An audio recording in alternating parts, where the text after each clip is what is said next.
Salam Kamir, kekaguman ilahi mengarah pada iman dan rahmat. Saya mempunyai harta yang berharga, mempunyai harta yang bisa dijual, jam bertumpuk-tumpuk, mutiara berlian bertumpuk-tumpuk, juga uang di mana-mana. Nah, di sini pun ada bacan, ada macam-macam, dan ada jam-jam tangan yang bagi saya ini buatan dari Rolex.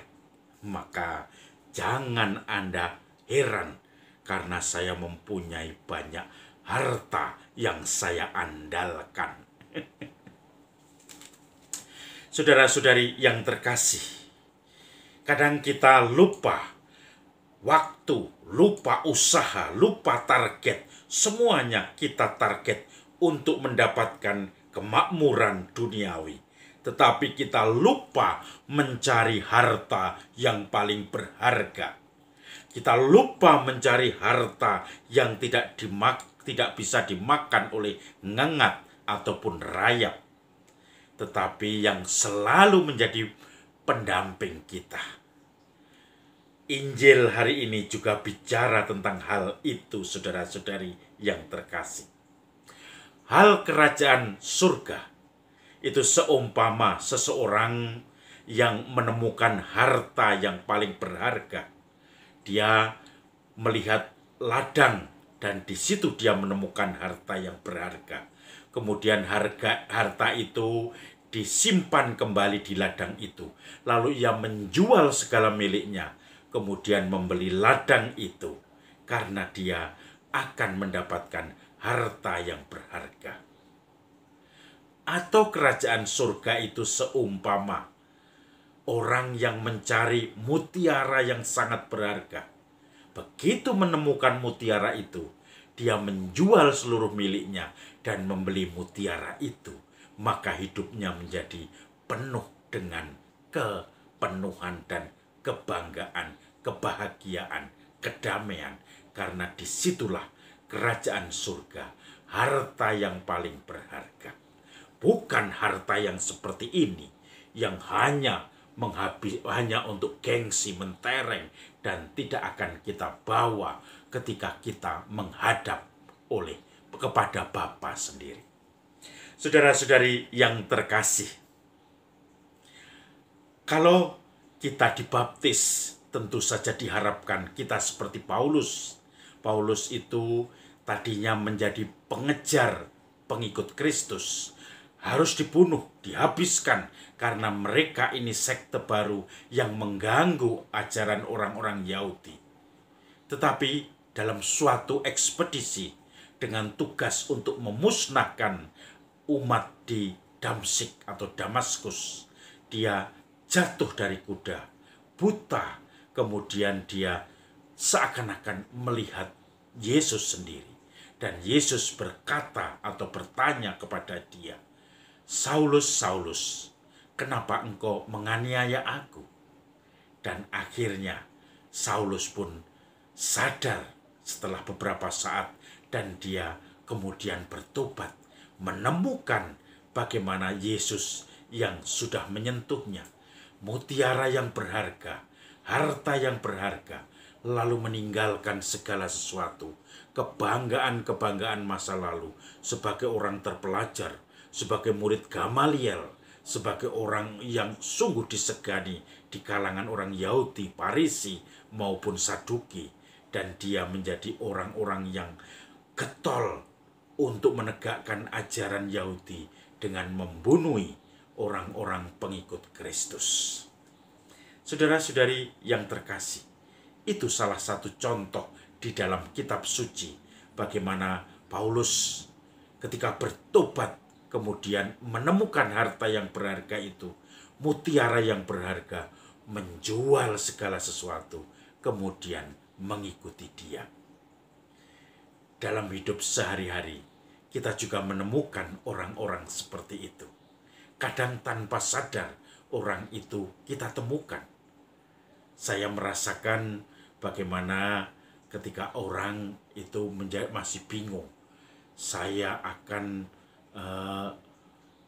apakah saya harus menerima suatu tugas atau tidak? Apakah saya harus menerima tawaran untuk menjadi sukarelawan atau tidak? Dan disitulah kita akan menentukan sesuatu yang bagi kita sungguh-sungguh itu berharga atau tidak. Saudara-saudari yang terkasih, saya menemukan seorang kawan yang dia dulu menjadi orang yang tentu saja seenaknya sendiri, orang yang menikmati hidup karena dia dari keluarga yang juga kecukupan.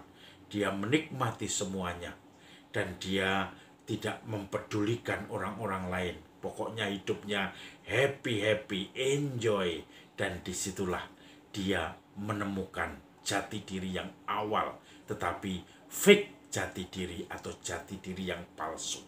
Dia merasa harta yang paling berharga, mutiara yang paling berharga adalah yang dengan kegiatan yang serba hebat.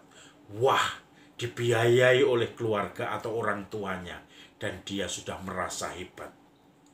Tetapi dalam proses, ketika dia mulai harus bekerja, dia jatuh bangun dengan pekerjaan itu. Dia mulai menyadari ternyata tidak mudah dengan segala pekerjaan itu. Kalau dulu mendapatkan uang 100.000 itu mudah sekali. Tetapi ketika dia sudah merasakan bekerja, 100.000 menjadi suatu perjuangan. Dan ini kemudian membuat dia mulai merasakan, ini nilai-nilai yang baru yang harus saya pegang. Bahwa ternyata saya harus mengatur segala keuangan saya.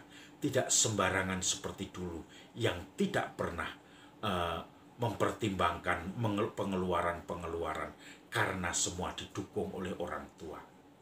Tetapi saya merasakan harus tanggung jawab, menjadi tuan atas diri saya, atas kebutuhan saya. Dan dia pun menemukan satu nilai dalam hidupnya ketika dia sudah menjadi bapak keluarga dan sudah bekerja dan merasakan susahnya untuk mendapatkan uang dengan bekerja keras. Di situ dia menghargai uang, menghargai bukan fasilitas yang tadinya bisa diterima begitu dengan mudah, tetapi karena justru menemukan susahnya mendapatkan fasilitas itu, mendapatkan uang dan penghasilan, maka dia mulai mengatur kehidupannya. Dia mulai menentukan kerja kerasnya. Dia mulai mengatur dirinya, disiplin diri di dalam pekerjaannya. Dia mulai mengarahkan pekerjaan apa yang nantinya akan saya tekuni sampai masa pensiun. Kalau pribadi atau swasta, wira swasta ya sampai capek dan sudah tidak bisa melanjutkan lagi. Maka pelan-pelan dia mulai menentukan arah hidupnya. Justru dia menjual segala kemudahan-kemudahan yang pernah dia alami karena fasilitas orang tuanya menjadi sesuatu yang dia atur. Dan ini menjadi bagi dia perkembangan di dalam hidupnya.